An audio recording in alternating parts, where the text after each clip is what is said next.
Hi guys, you're welcome to the Journey of a Ninja Boy. My name is Pascal Oke, or you can call me Pascal Lee that you already know. Today I'll be talking about how I paid my tuition through university and the jobs that I did that helped me in paying those tuition. If you're ready to listen, just stay tuned as we start.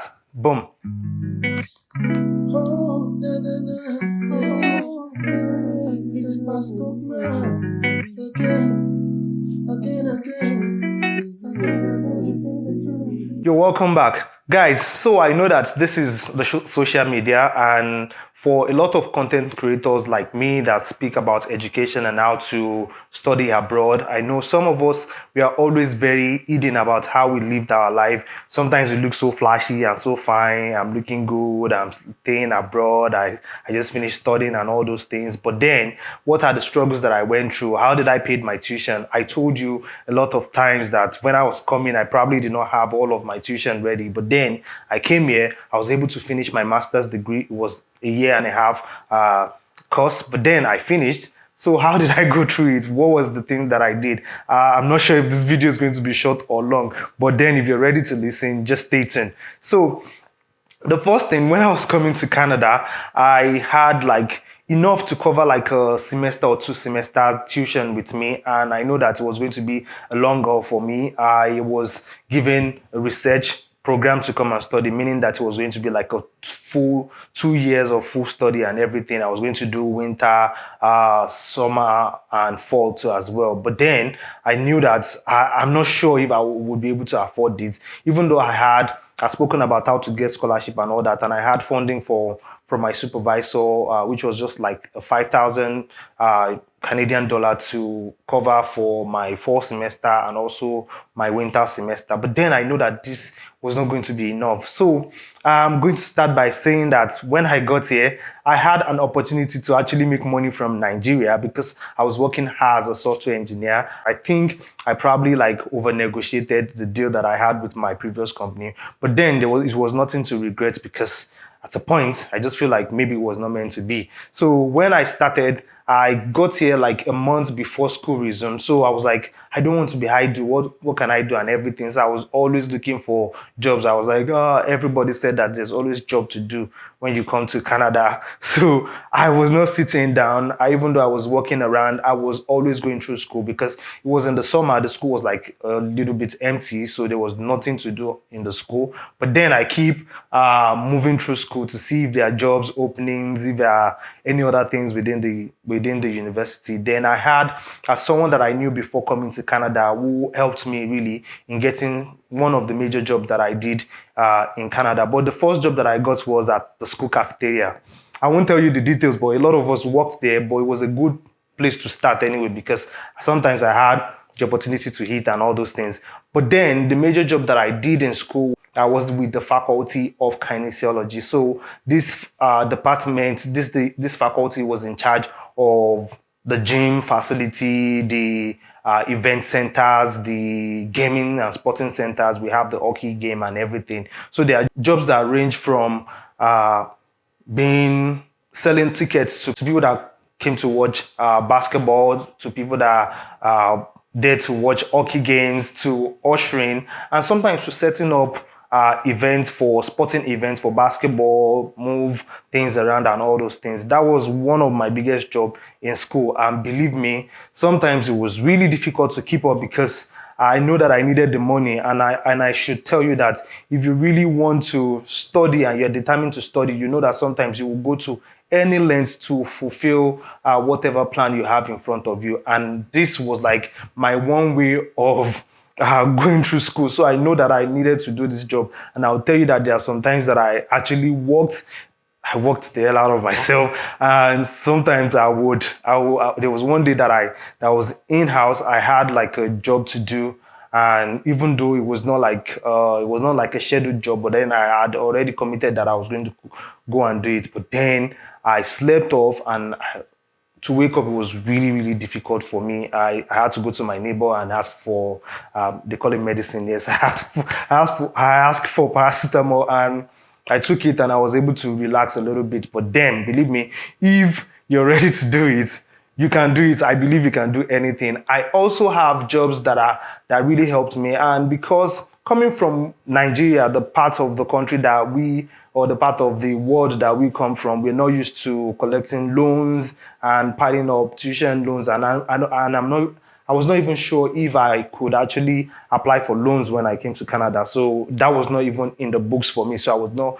ready to do it. I took up other jobs, from jobs with the student union building. We also maintain the environment. No, we are like how will I say it? We're like the building supervisor, like the building officer. We go everywhere.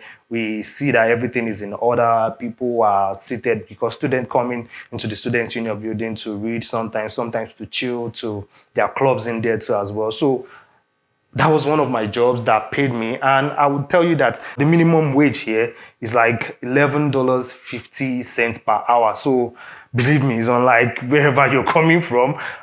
Sometimes it is small, sometimes you feel like it is big, but before you can pile up, say, a $5,000, you know how much work you would have put in. You would have put in a lot of hours, and then you still have to study, you still have to write assignments, you still have to go to classes, you know. So you have to balance everything. I wouldn't tell you that it is easy, but just like I said to you, if I can do it, I believe that you can do it too as well. I also had the opportunity of working in a place within school, which is with the Accessibility Center. I know I've spoken once or twice about the Accessibility Center in school. Accessibility Center, unlike in Africa, I don't think we have such unit or department within school that allow students to feel comfortable writing exams. If you're not the students that is very comfortable being in the midst of other people when you are writing exam, maybe you have anxiety, or you know you have like a little bit of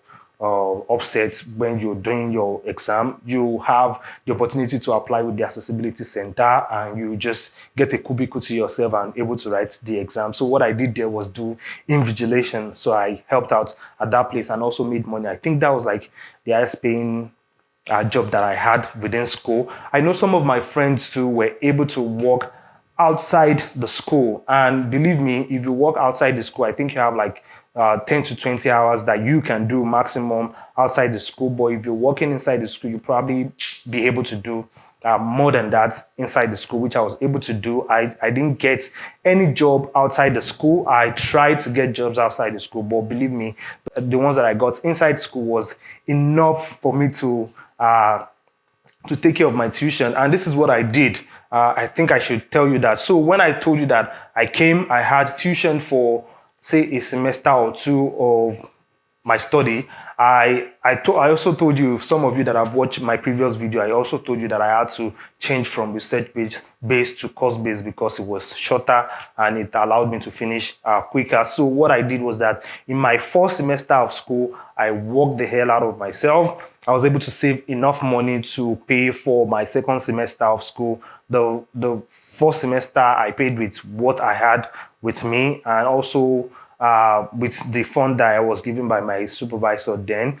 And so in the second semester of my school, I was really a little bit relaxed because I know that I had put in a lot of work in my first semester. I had gone to classes, I had done well. I knew I was doing well, it was not affecting me. The jobs that I was doing was not affecting me.